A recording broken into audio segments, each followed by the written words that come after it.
We are here again, and we believe this is a moral duty for us as priests and religious. So ang usapin po ay hindi lamang politika, hindi po ni mga politicians.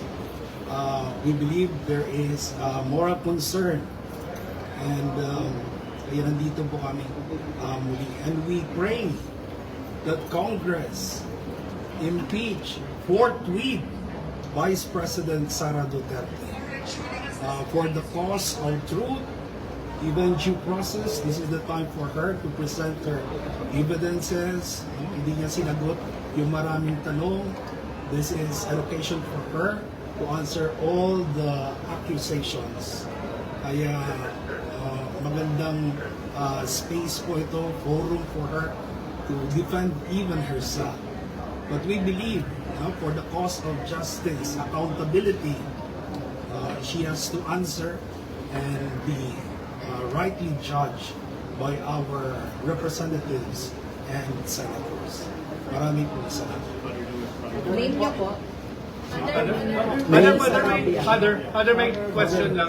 Father, yung impeachment is usually a political exercise, diba? So, we notice maraming church people here. Anong cost ng church? I mean, Yeah, that's why we say we are Filipinos.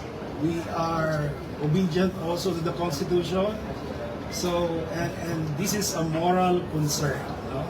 So, and that's why we are here. We are saying to our kids, to our children, it's not right to steal, it's not right to lie, magnakaw, at magsinungaling.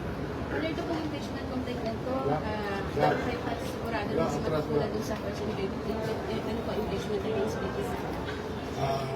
Wala po ako, pinagpasa Diyos na lang po namin ang iba na yan. But we will work.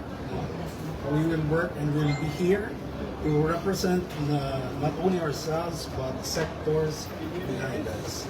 We are not only Catholics, we are also Protestant. We have Protestants, pastor, evangelicals with us. Thank you.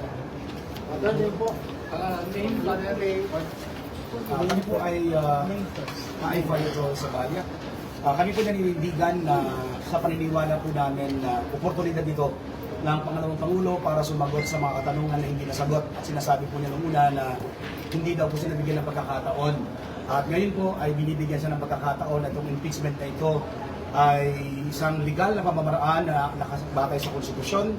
Kaya kami ay narito ay nagpa-file para gamitin ang oportunidad para siya magsalita.